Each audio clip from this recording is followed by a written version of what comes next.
This is the second video in the series of videos I'm doing for the Satnogs, amateur satellite tracking part of the hobby.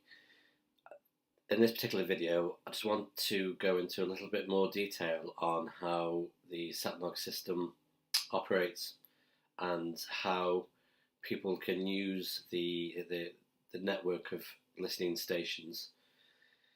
And we're going to look at it from the viewpoint of imagine you take an interest in one particular satellite as it's currently operating.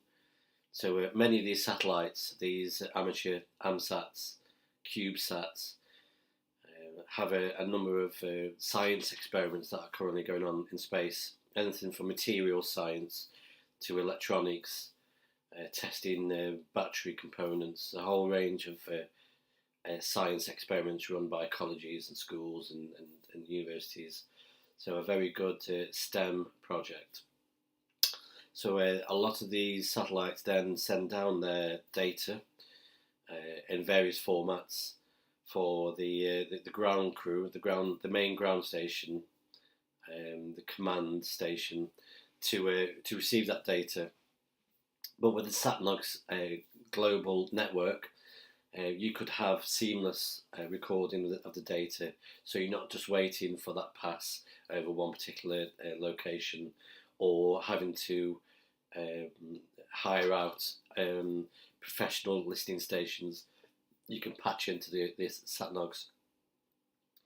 So I'm just going to focus on one particular satellite called Equisat, which is very interesting and very well presented STEM project for people to get an idea of the usefulness of the Satnogs program.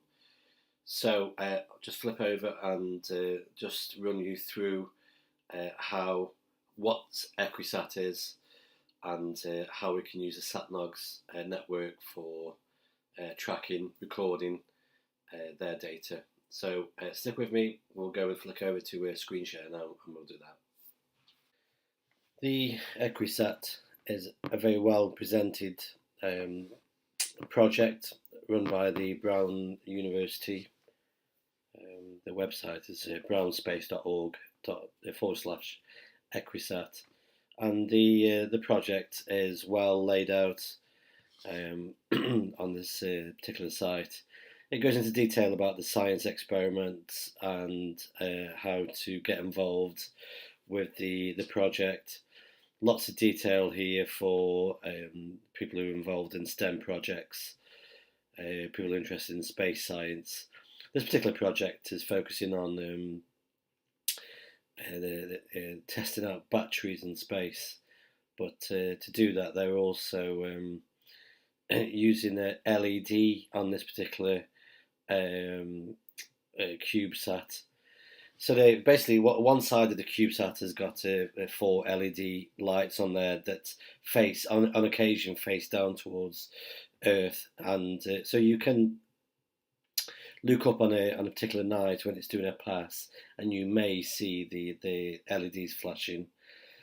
It's a good introductory project because you can just using their website track the whereabouts of the satellite, get an understanding of how it orbits the Earth. With the Satnogs, if we wanted to record this particular satellite, we would go to the observations and we will search for Equisat, and we may find past recordings. So as you can see, we have some past recordings. So here's one, but that was recorded not so long ago. We have the waterfall presentation there. There is some data. There is some audio as well from this particular pass. As you can see, it's using FSK 9600 telemetry for passing the telemetry data.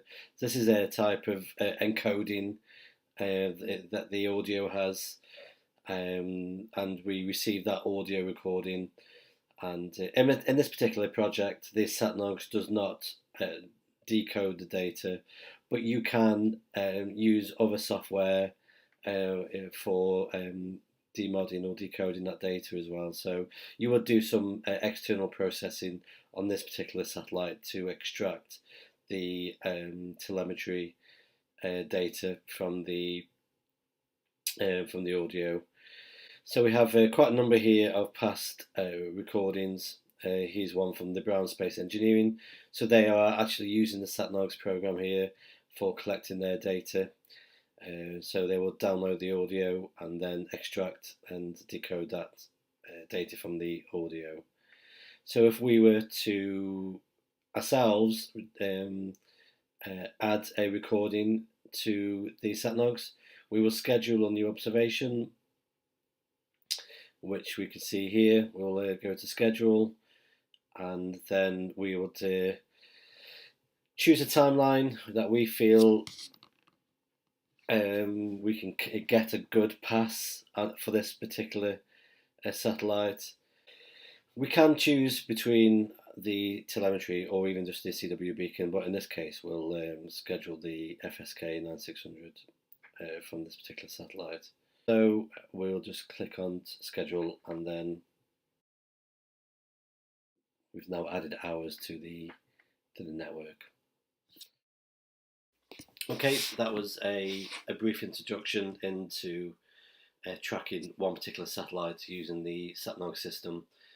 It's a very good example of a well-designed outreach program, STEM program for a satellite operator.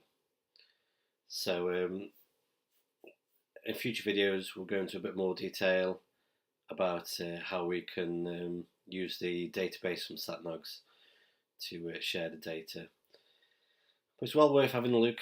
There you can also look at the FunCube project.